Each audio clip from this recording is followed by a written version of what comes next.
At 26, Milton Hershey had almost nothing. His first candy shop had collapsed in bankruptcy. Before lasting success arrived, a second business would fail too. Relatives had already poured money into his ideas. Suppliers wanted payment, and the young candy maker had learned that working through the night could still end with an empty cash box. Yet 17 years later, Hershey sold a caramel company for $1 million. Then he risked that success on something Americans still considered a luxury: milk chocolate. This is not the story of one lucky candy bar.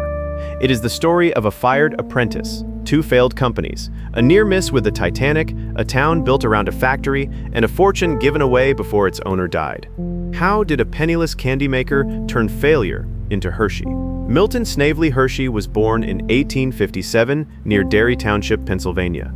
His childhood was unstable. The family moved repeatedly, his schooling was fragmented, and his father, Henry, chased plans that rarely produced lasting security.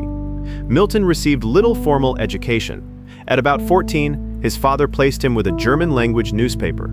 The work did not suit him. He was considered clumsy with printing type, disliked the job, and was eventually dismissed. That failure redirected his life.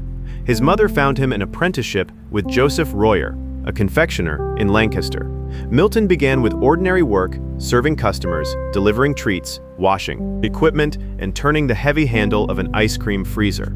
Gradually, Royer allowed him into the kitchen. Candy making demanded judgment. Recipes were vague. Heat, timing, and texture had to be learned by touch. Milton discovered that he understood this kind of work. After 4 years, he believed he was ready for his own shop. In 1876, Philadelphia was hosting America's Centennial Exposition. Crowds filled the city, and Hershey opened a confectionery near the route to the fair. His mother and aunt helped finance and operate it. For a time, sales came in, but Hershey tried to make too many products with too little equipment. He sold candy, fruit, nuts, and ice cream. Wholesale customers paid slowly, while sugar suppliers demanded cash. The more he expanded, the further he slipped behind. He sometimes slept beneath the counter because there was no time to go home. Hard work kept the doors open. It did not repair the business model.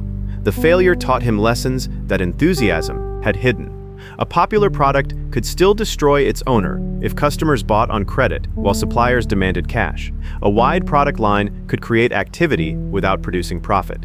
Hershey was learning business through consequences, and every lesson was costing his family real money.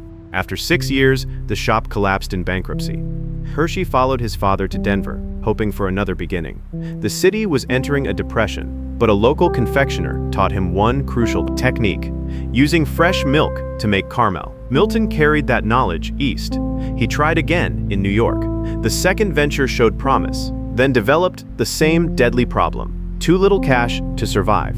By 1886, it had failed. 2 businesses were gone. His formal education was limited. Members of his family had reasons to doubt him. He returned to Lancaster anyway. With help, once again, from his mother and Aunt Mattie, Hershey began producing fresh milk caramels. This time, the product traveled well and tasted different. A major order from abroad helped prove there was a larger market. The Lancaster Caramel Company grew into an international operation. Factories employed more than 1,000 people. The man who had struggled to pay for sugar was now shipping candy around the world. Success also revealed a different ability. Hershey selected capable managers, invested in machinery, and understood that inexpensive candy could reach a much larger public than luxury, confectionery. He was no longer trying to operate every kettle himself. He was learning how to turn a repeatable process into an organization.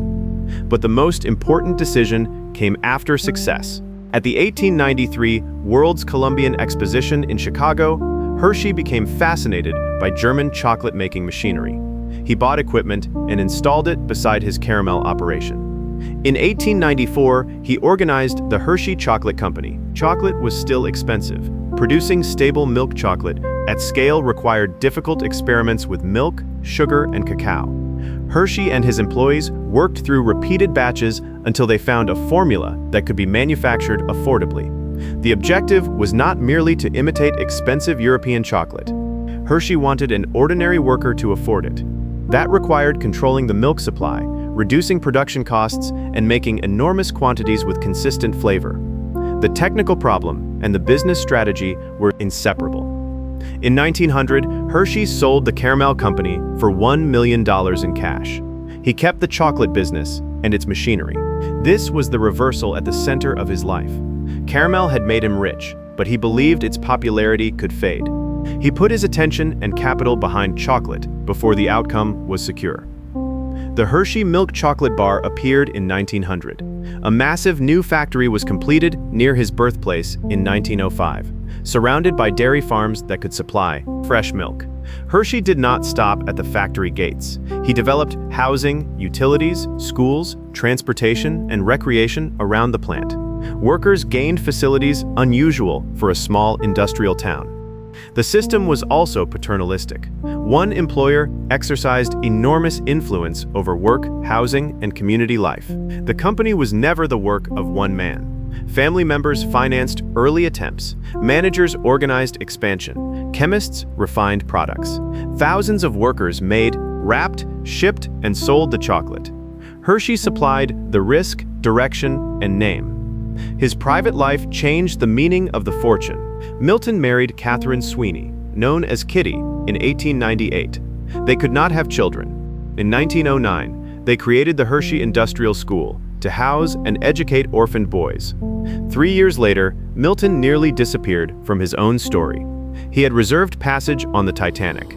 Business required him to return from Europe earlier, so he canceled and sailed on another ship. The Titanic sank days later. Kitty died in 1915 after years of illness. Hershey had wealth, a factory, and a town, but no direct heirs. In 1918, he quietly transferred his Hershey Chocolate Company stock, then valued at $60 million, to the school trust. He had given away control of the fortune while he was still alive. During the Great Depression, Hershey launched a construction campaign that employed more than 600 workers. Hotels, a theater, an arena, and other projects changed the town while much of the country was searching for work. During the Second World War, Hershey chemists and factory workers produced emergency ration chocolate for the military. An estimated 3 billion ration units were manufactured between 1940 and 1945. Milton Hershey died in 1945 at 88. His story is often reduced to perseverance. That explanation is incomplete. Hershey failed, but he also changed what he did. He learned cash flow after bankruptcy, fresh milk caramel in Denver, mass production through machinery, and long-term stewardship through the school trust. The clearest measure of his transformation was not the chocolate bar. It was who inherited the company. The penniless young candy maker left no child his name. Instead, he made children with difficult beginnings the beneficiaries of the empire built from his failures.